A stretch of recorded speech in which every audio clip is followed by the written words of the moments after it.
안녕하세요. 참 세상에 기상천외한 일이 많다는 것은 아주 잘 알았는데, 저에게도 이런 일이 벌어질 줄은 꿈에도 몰랐네요. 저는 대학생 때부터 사귀던 남자친구가 있었습니다. 대학교에 들어가서 설레는 마음으로 학교를 다니고 있을 때, 같은 과 선배님이, 얘들아, 너네 미팅 한번 해보지 않을래? 대학 왔으면 미팅도 해보고 그러는 거지. 안 그래? 바로 저는 저 미팅 할래요. 헐, 완전 궁금해요. 그 미팅을 가서 남자친구를 만나게 되었어요. 오빠는 저보다 한 살 연상이었고, 의대생이었고, 재수생이라서 같은 1학년이었죠. 서로는 첫눈에 보자마자 서로에게 빠져들었고, 정말 말도 잘 통하고, 성격이 너무 잘 맞았어요. 신기하다. 어떻게 처음 본 사이인데 이렇게 성격이 잘 맞지? 엄청 신기하네. 살면서 이런 사람 처음 봐. 오빠, 나도야. 그렇게 저희는 연애하게 되었습니다. 저는 그래도 부모님이 강원도에서 농사를 지으셔서 돈 걱정은 크게 없었어요.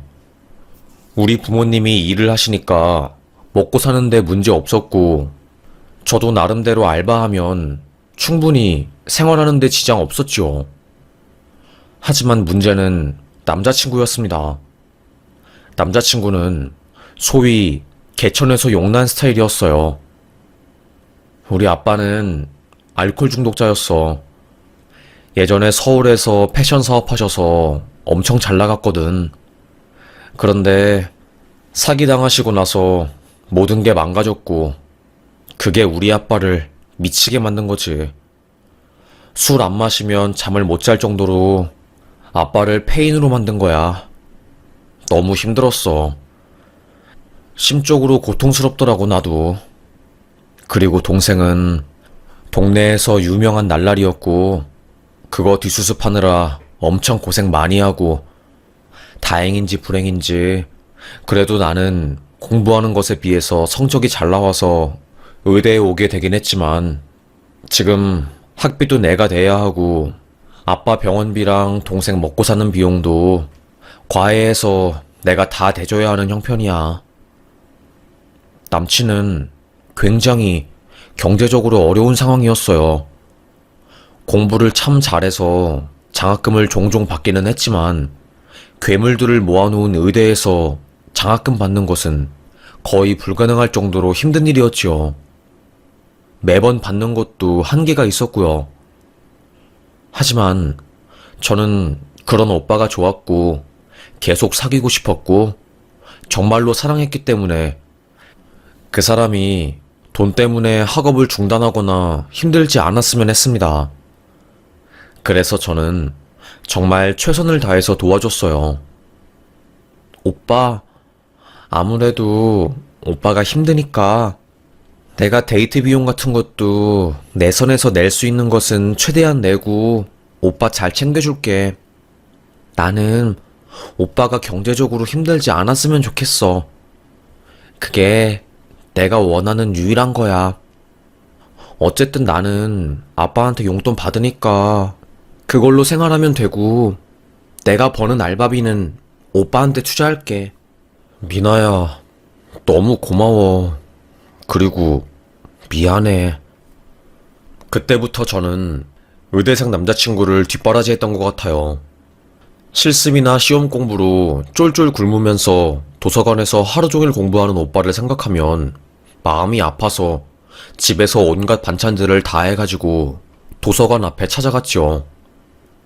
미나야, 안 그래도 공부하느라 너무 허기지고 힘들었는데 이렇게 맛있는 것도 주고 진짜 고맙다, 정말로.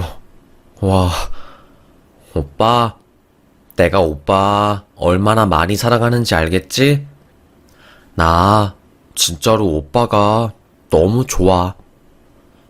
내가 의사 되면 너랑 무조건 결혼해서 진짜로 호강시켜줄 거야. 그러니까 나 의사 되어서 전문의 따고 개원할 때까지만 좀만 기다려주라. 정말로 힘들겠지만 내가 너 고생한 거 그대로 갚아줄게. 아니, 2배로 갚아줄 자신 있으니까 내 곁에서 떨어지지 말고 꼭 붙어서 있어. 당연하지. 나는 뭐 바라고 오빠한테 이렇게 잘해주는 거 아니야. 그냥 오빠가 너무 좋고 나한테 무한한 사랑을 주니까 그거에 대한 보답인 거지. 그러니까 뭐 주고받고 갚고 이런 생각하지 말고 부담 없이 받아.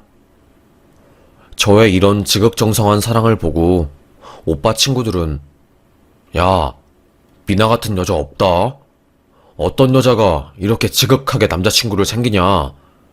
너는 진짜로 미나 씨한테 최선을 다해야 해. 절대로 바람 피우지 마라. 야, 무슨 바람 이야기야. 말도 안 되는 소리 하고 있어, 진짜로.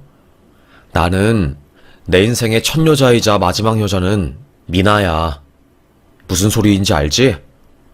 미나랑 결혼할 거고 가정도 꾸릴 거야. 대학에서 저희 둘은 공공연한 유명한 커플이었어요. 사람들이 다 알 정도였지요. 그러다가 오빠가 본과를 끝내고 레지던트 생활을 하면서 결혼 이야기가 나왔어요. 미나야, 오빠가 말했지? 레지던트 끝나고 전문의 자격증 따면 무조건 너랑 결혼할 거라고. 딱 2년만 더 기다려줘. 진짜 바로 전문의 자격증 따고 페이닥터 한 다음에 돈 좀 모아서 개원하면 미나 너 돈방석에 앉게 해줄게. 에이, 말만 들어도 좋긴 한데 나 그런 거 보고 오빠한테 잘해준 거 아니니까 너무 그러진 말고. 나 신경 쓰지 말고 공부 열심히 하셔. 알겠어, 우리 미나. 사귄 지 7년이 넘었는데도 불구하고 저희 둘은 사랑을 약속했어요. 그리고 중간에 오빠가 교통사고 나서 1달 정도 병실에 누워있을 때도 제가 다 간호해주고 정말로 화장실 가서 똥도 닦아주고 이런 말하기 뭐하지만 뭐 신생아 키우는 사람처럼 최선을 다했거든요. 그래서 저희 둘 사이는 다른 사람들이 끼어들 수 없는 그런 끈끈한 무언가가 있었습니다. 저도 당연히 오빠랑 결혼할 줄 알았고요. 우리 부모님도 그렇게 알았습니다. 그런데 사랑은 변하더라고요. 저는 몰랐습니다. 정말로 몰랐어요. 전문의 자격증을 따고 시험을 끝내서 페이닥터를 준비하는 남자친구가 갑자기 연락두절이 된 거예요. 오빠, 왜 연락 안 받아? 무슨 일 있는 거 아니지? 전화도 안 받고 문자도 답 없고 왜 그러는 건데? 3일째였어요. 연락이 끊긴 게요. 그런데 며칠 뒤 갑자기 미나야, 미안하다. 다른 남자 만나라. 생각해봤는데 너랑 나랑은 여기서 끝내는 게 맞는 것 같아. 충격이었습니다. 저희 둘은 거의 10년을 사귀었거든요. 예과, 본과, 레지던트, 전문의 과정까지 그 모든 순간을 함께한 저희였어요. 그런데 갑자기 이렇게 문자로 이별 통보를 받고 차단당하니까 어안이 벙벙하더라고요. 저랑 오빠는 결혼 이야기를 진지하게 이야기하고 서울에서 살 집 때문에 우리 아빠가 감사동사 짓는 땅을 담보로 대출받는 것도 알아보고 저도 신혼부부 대출 같은 거 알아보느라 은행 다니고 난리도 아니었거든요. 거의 식장만 잡으면 되는 그런 상황이었습니다. 어떻게 보면 결별이 아니라 파혼 통보를 받게 된 거였어요.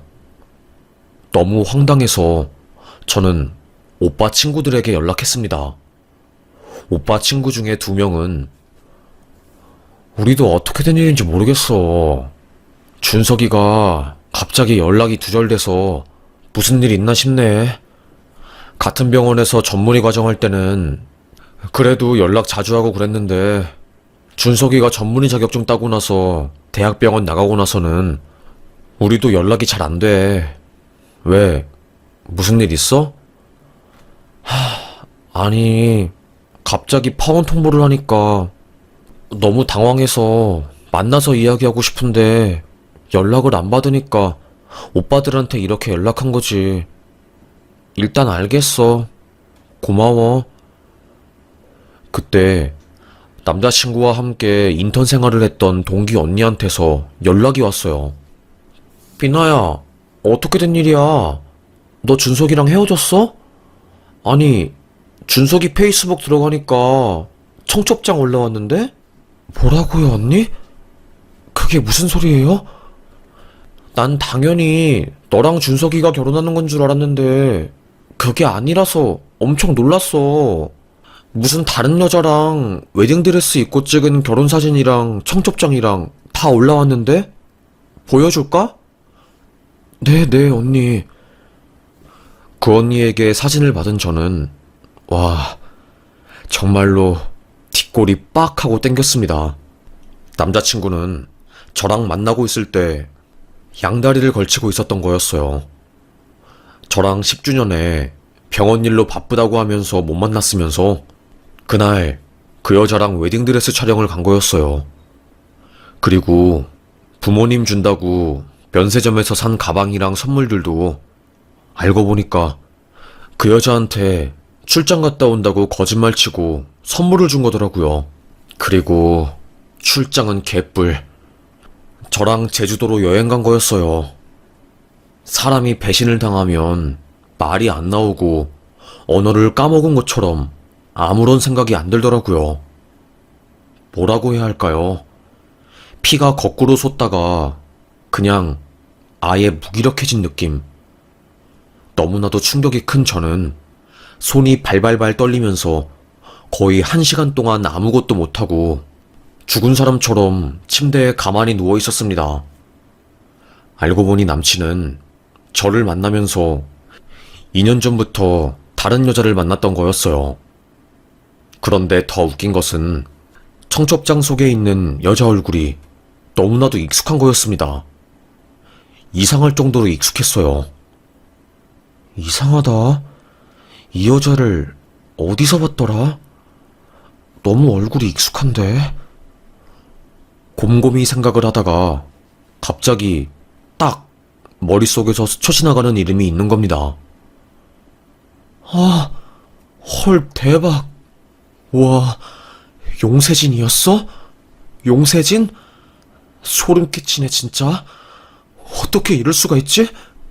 고등학교 때 같은 반이었던 애였어요. 얼굴이 이쁘장하긴 한데 여름방학에 성형수술을 해서 엄청 이뻐졌고 그때 거짓말을 하다가 애들한테 들켜서 자퇴를 했거든요. 용세진은 우리 엄마가 의사에다가 아빠는 검사야. 그래서 나 저번에 쉐라돈 호텔에서 밥도 먹고 거기 지배인이 인사 왔잖아. 이런 식으로 허풍을 떨어서 애들은 걔가 진짜로 잘 사는 애인 줄 알았어요. 그런데 어떤 애가 용세진의 허풍을 이상하게 생각해서 뒤를 밟아보니까 잘 사는 집안 애가 아니라 부모님도 없고 아예 고아 출신이라서 중학교 때까지 시설에 살다가 고등학생이 되어서는 시설에서 나와서 혼자서 오피스텔에 살던 애였던 겁니다. 그래서 오피스텔 비용도 불건전한 방법으로 벌어서 돈을 충당하고 있었던 거였고요. 그래서 그 사실이 전교생들 사이에서 소문이 나자 자퇴를 했고 그 이후로 제 기억에서 잊힌 애였어요. 그 이후에도 성형을 더한 것인지 묘하게 달라 보이는 얼굴 때문에 제가 눈치를 못 챘던 거였습니다.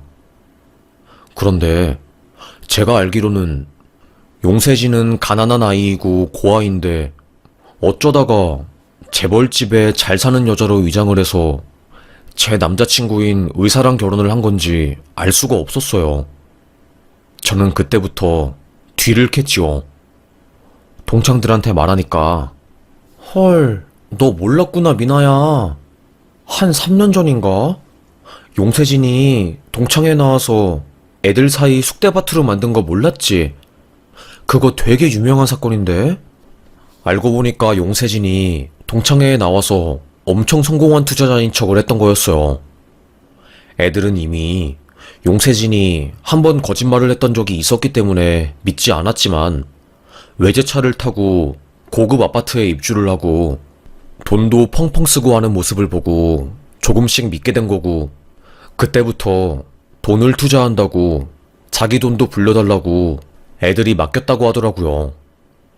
그런데 용세진은 그 돈을 들고 튄 거였고, 결국에 잡혀서 법정에 서긴 했지만 집행유예로 풀려났다고 하더라고요. 와, 소름이 끼쳤습니다. 저는 용세진과 제 전 남자친구 모두에게 복수를 해야겠다고 마음을 먹었어요. 절대로 이대로 넘어가서는 안 되겠다는 생각이 든 거였습니다. 그래서 그날 남친의 결혼식 날만을 기다렸어요. 용세진에게 사기당한 동창들에게 이 사실을 말하니까, 우와, 걔가 결혼을 한다고? 재벌인 척 거짓말 치고 의사랑? 미치고 환장할 노릇이다. 걔한테 사기당한 애들 지금 난리 났어. 찾아간다고. 야, 우리도 도울게. 너 복수하는 거. 세상에 참 이런 일이 다 있구나. 두 얼굴 가면 쓰고 사는 애들은 결혼도 거짓말로 하는구나. 친구들은 용세진과 제 전남친한테 복수한다는 마음으로 모였어요. 그렇게 대망의 그들의 결혼식 날이 오게 되었습니다. 저는 결혼식장 근처에서 잠복했지요. 그리고 식장 안에 있는 화장실에 들어가서 전화하는 척을 했어요. 너 그거 들었어? 여기 이준석 신랑, 걔 여자친구랑 10년 사귀는 동안에 거짓말 치고 다른 여자 만나서 지금 이렇게 결혼하는 거잖아. 자기 의사 됐다고 현모양처 여자친구 버리고 홀라당 다른 여자한테 간 거래. 그런데 더 대박인 거는 뭔지 알아? 오늘 결혼식 치르는 그 여자 전부 다 가짜래. 내가 듣기로는 식장에 온 부모님도 알바에다가 고려대 나왔다는 것도 거짓말이고 뭐 하나 진실이 없다는데? 남편은 모르고 있나 봐. 이런 식으로 다른 사람이랑 전화통화하는 척하면서 그날 식장에 온 사람들에게 소문을 냈습니다. 사람들이 다 빠져나가길 기다리다가 화장실을 나온 저는 웅성거리는 식장의 분위기를 눈치챘어요. 그걸 딱 본 순간 내 뜻대로 잘 돼가는 것 같은데? 멀리서 남친을 보니까 아주 한박 웃음에 죄책감이라고는 하나도 없는 것처럼 행동을 하더라고요. 더 열받았습니다. 내가 정말 내 젊은 날을 너한테 다 투자했는데 돌아오는 것은 나에 대한 배신뿐이구나. 내가 미쳤지. 너 같은 놈이 뭐가 좋다고 뒷바라지 해준 건지. 그 시간에 내 인생에 투자나 할걸. 피눈물이 났습니다. 하지만 복수하기도 전에 눈물을 흘리기는 싫었어요. 시간이 다 되어서 신부 대기실 문이 닫히고 전남친은 식장에 들어가서 신부를 맞이할 준비를 하더라고요. 자, 용세진 신부 입장하시겠습니다. 신부 대기실 문이 다시 열리고 너무나도 화려한 그 여자가 도도하게 그리고 사람 좋은 웃음을 지으면서 식장으로 들어간 순간 사람들은 모두 환호성 지르고 난리가 났어요. 와, 신부 이쁘다. 용세진 너무 이쁘다. 진짜 대박이다. 분위기가 무르익을 무렵 제 동창들이 결혼식장에 딱 나타난 겁니다. 행진하는 신부를 가로막자 거기 하객들은 웅성거리고 난리가 났어요. 뭐야? 지금 이벤트 하는 건가? 그때 동창들이 야, 용세진, 너 우리한테 사기치고 지금 이렇게 팔자 좋게 결혼할 생각하는 거냐? 꿈 깨라. 니 때문에 우리가 얼마나 힘들었는데 지옥까지 따라가서 네 실체 밝힐 거니까 그렇게 알아. 하면서 애들이 꽹가리 치고 소리 지르고 결혼식장을 완전히 개판쳤어요. 하객들은 이게 뭐 하는 짓이야? 대체 무슨 짓이야? 난리가 났죠. 마이크를 잡은 동창이 용세진, 이 신부가 어떤 여자인지 알면 여러분도 아마 깜짝 놀라실 겁니다. 희대의 사기꾼 용세진. 지금 신부 부모님석에 앉아있는 사람들도 실제 용세진 씨 부모님이 아닙니다. 전부 다 알바이고요. 신랑분도 여자 보는 눈이 참 없으시네요. 신부와 신랑에 대한 폭로를 하자 하객들은 기이한 광경을 보는 듯한 눈빛으로 흥미진진하게 상황을 지켜보더라고요. 그때 신부는 아니에요. 다 오해입니다. 사법부에서도 제 죄가 크지 않아서 집행유예 선고한 사건이고요. 투자라는 것은 잃을 수도 있고 벌 수도 있는 거라서 제가 동창들 돈을 받은 사실은 맞지만 그걸 들고 튄 게 아니라 투자에 실패한 것일 뿐입니다. 사람을 사기꾼으로 매도하지 마세요. 오해야, 오해. 그때 동창들이 용세진이 위조한 학력 위조서, 부모님 알바 고용글 등등 입증될 만한 문서들을 신랑한테 건네줬어요. 제 전남친은 대체 이게 뭐냐고, 무슨 일이냐고 하면서 믿지 못했지요. 거의 5분 만에 아수라장이 된 식장은 그야말로 전쟁통이 따로 없었습니다. 한이 맺힌 동창들은 분을 풀다가 참지 못하고 용세진의 머리채를 잡고 드레스가 푹 찢어지고 용세진 팬티랑 속옷이 훤히 드러나고 장난이 아니었어요. 웨딩드레스는 거의 걸레짝이 되었고요. 그때 제가 나타나서 전 남친의 뺨을 찰싹 때렸습니다. 내가 모를 것 같았냐? 나랑 결혼 준비하면서 다른 여자랑 결혼해? 아이고, 꼴 좋다. 10년 사귄 여자친구한테 만나서 결별 통보도 아니고 문자 하나 딱 보내놓고 다른 여자랑 결혼하니까 속이 편하디? 너 인생 그렇게 살면 안 돼. 이것 봐. 지금 너 천벌 받았잖아. 너도 어지간히 속물이다. 재벌집 여자한테 장가가고 싶어서 오래 사귄 여자친구 버렸더니 알고 보니 신부가 사기꾼이었네? 너 진짜로 내가 말하는 건데 인생 그따구로 살지 마. 저는 온 힘을 다해서 따귀를 빡 때렸어요. 전 남친은 아니 지금 이건 뭐냐? 너 일부러 내 결혼식 망치려고 준비한 거야? 와, 당연하지. 이런 것도 예상 못했어? 너무 순진하고 순수하네. 인생이 만만하니? 다른 사람 눈에 눈물 나게 했으면 네 눈에는 피눈물 나야 하는 걸 각오해야 하는 거야. 고작 그것도 각오하지 않았으면서 나한테 그렇게 못되게 군 거냐? 저는 단순히 결혼식을 깽판친 걸로 만족이 되지 않았어요. 그래서 가지고 있던 쪽가위로 전남친 양복을 푹 찢고 머리채 잡고 빙빙 돌리고 거의 뭐 사람을 개판내놨습니다. 결혼식 직원들이 와서 저랑 동창들을 말리고 하객들을 내쫓고 신랑이랑 신부를 데리고 가서야 상황은 정리가 되었어요. 난리도 아니었죠. 이미 화장실에서 저의 이야기를 들은 사람들은 진작에 눈치를 챈 상황이었고 아예 아무것도 몰랐던 사람들은 혀를 끌끌 차면서 별의별 일이 다 있다고 하며 다들 집으로 갔습니다.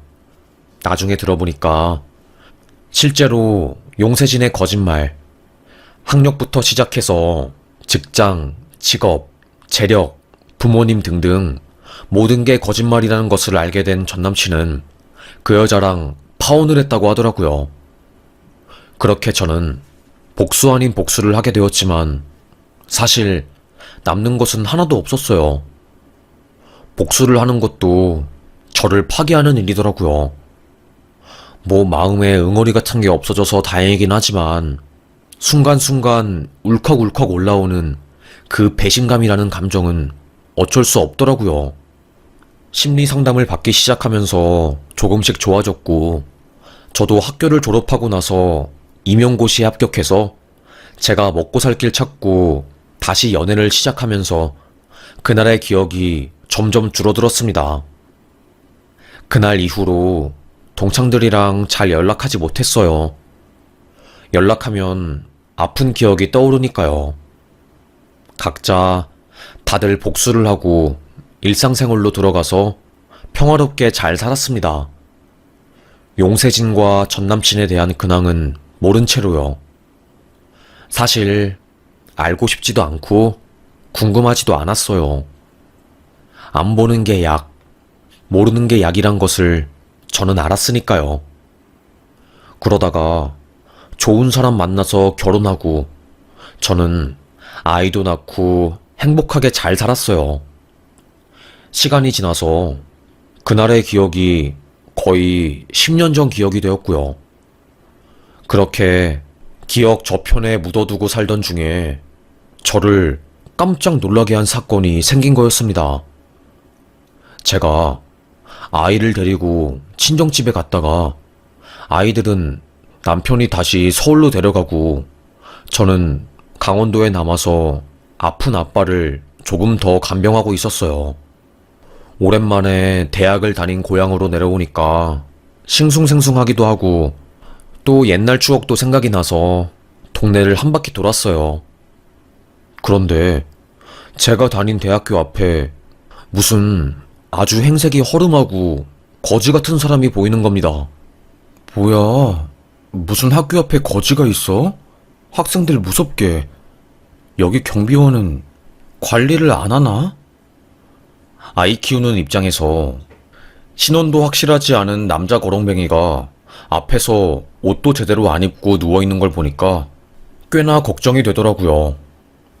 대학 입구에 있는 경비한테 저 사람은 누군데 왜 대학 앞에서 저렇게 구걸하고 저런 옷 입고 누워서 자고 있는 거예요? 원래 외부인이 학교 앞에서 저러고 있으면 잡지 않아요? 아이고, 말도 마요. 몇 년 전부터 여기 앞에 죽치고 앉아서 의대생 애들한테 시비 털고 돈 뜯고 우리가 말려도 소용없어요. 한 번은 경찰 불러가지고 내쫓았는데 그때 알고 보니까 여기 학교 의대 출신이라고 하더라고요. 네? 아니, 의대생이 왜 여기서 이러고 있대요? 의사 일 안 한대요? 신기하네, 진짜. 이야기 들어보니까 결혼하려고 하다가 파혼하고 서울 압구정에 병원 크게 차렸는데 그게 쫄딱 망하고 빚더미에 오르면서 엄청 힘들었나 봐요. 안 좋은 일이 한꺼번에 오니까 술 마시고 알코올 중독되고 뇌 손상되고 뇌출혈까지 터지면서 언어장애가 오니까 환자분들을 못 받고 맨날 밖에서 나돌다가 자기 인생이 가장 빛났던 시절인 학창시절이 그리워서 대학 앞에서 자리를 잡았나 봐요. 이 학교 출신이라고 하니까 우리는 더 이상 손대지도 못하고 불편한 게 한두 개가 아니에요. 에휴, 어쩌다가 엘리트 출신인 의대생이 저렇게 된 것인지 안타깝고 불쌍하죠 뭐. 그런데 그때 그 거지 얼굴을 자세히 본 순간 저는 깜짝 놀랐습니다. 이준석이었어요. 그러니까 그놈은 10년 동안 저랑 연애를 하고 결혼 준비하다가 저 몰래 다른 여자랑 결혼하려다가 저한테 참교육당한 전남친이었던 거였죠. 그 일이 있고 저는 결혼도 하고 아이도 낳고 서울에서 바쁘게 사느라 기억 한켠에만 있었던 사건이 되었는데 그놈이 이렇게 인생이 구렁텅이로 빠진 것을 보니까 너무나도 놀랍고 깜짝 놀랐습니다. 자세히 가서 보니까 얼굴은 완전히 상해 보였고 말도 제대로 못하더라고요. 저는 가까이 가서 너 나 기억나니? 나야. 미나, 미나라고. 제 목소리를 들은 그놈은 고개를 들어 저를 쳐다보더니 엄청 수치스럽고 부끄러운 눈을 하면서 고개를 휙 돌리더라고요. 그리고서는 모른 척을 하면서 누구신데요? 모르는 사람입니다. 라고 말하고 도망가더라고요. 불쌍했습니다. 예전에는 그놈을 죽여버리고 싶고 미워하는 마음이 너무 커서 어쩔 줄 몰랐는데 그놈 인생이 망해버리고 폐인이 되어서 의사 노릇도 못하는 것을 보니까 분노가 치밀고 죽여버리고 싶고 뭐 그런 분한 감정들은 사라지고 그렇게 망가진 모습을 보니까 측은지심에 짠했습니다. 속으로 에휴, 그렇게 속물처럼 사람 배신하고 잘 살겠다고 나 버리더니 결국에 끝은 이렇게 비참하게 됐네. 안타깝다. 저는 혀를 끌끌 찼습니다. 그놈도 창피했겠지요. 못되게 굴더니 그렇게 마지막 삶이 비참한 것을 보니까 미운 감정도 안 들고 그냥 안타까웠습니다. 이미 저는 세월이 흘러서 그놈이 저에게 한 짓을 다 용서한 거였죠. 막상 그놈이 힘들게 사는 모습을 보니까 측은지심이 들 정도였습니다.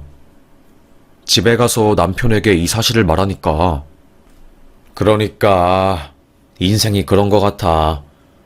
못된 놈들이 더 잘 사는 것 같은데 나중에 보니까 그렇지도 않더라고.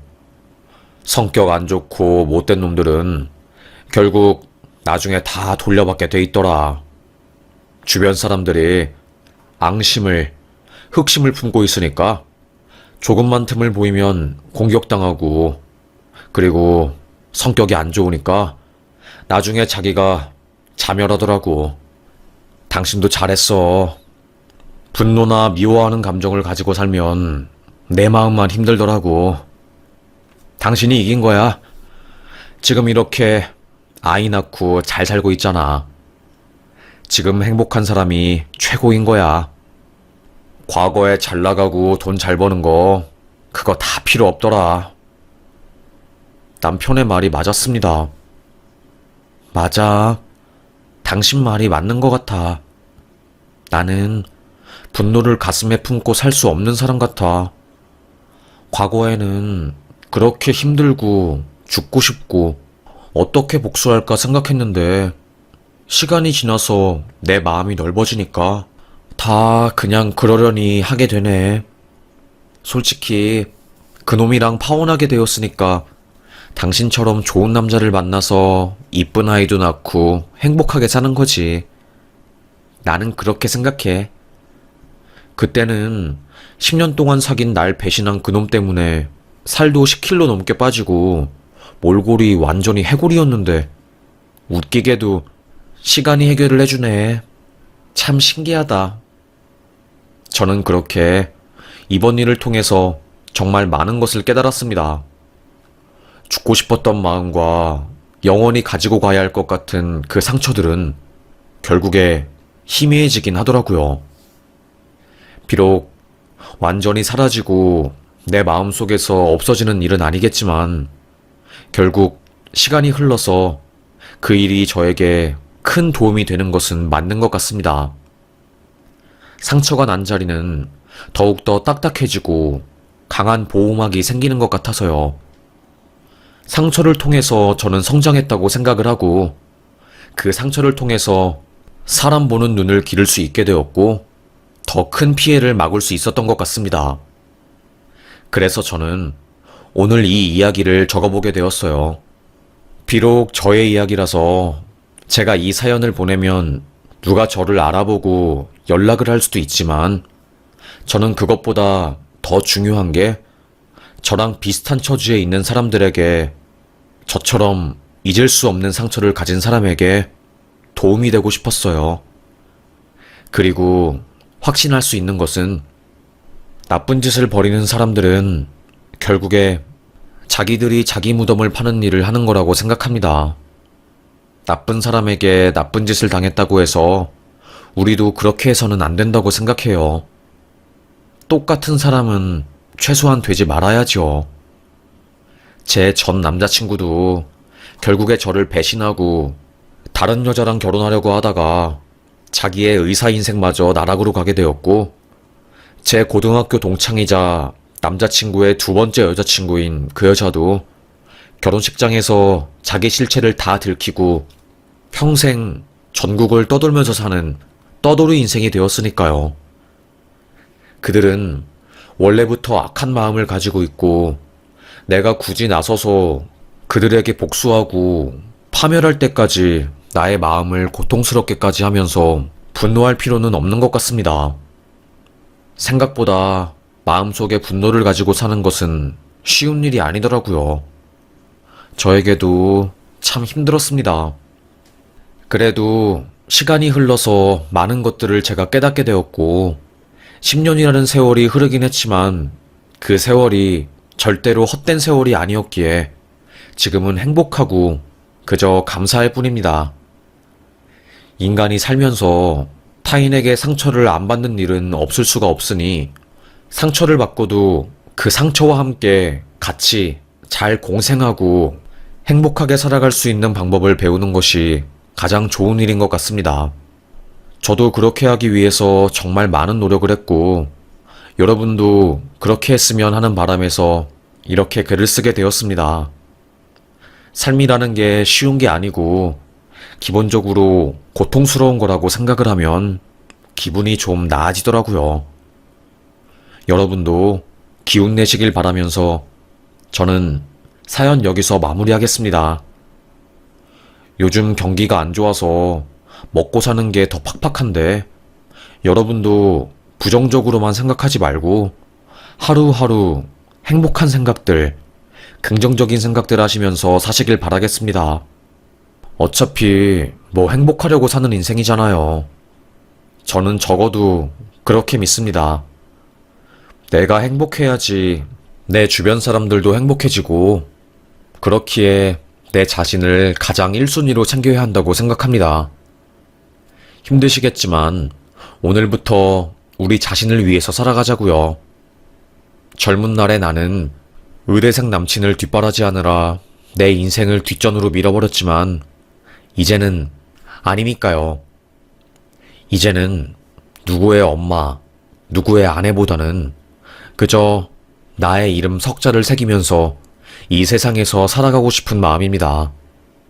그럼 저의 이야기를 이렇게 끝까지 들어주셔서 감사합니다.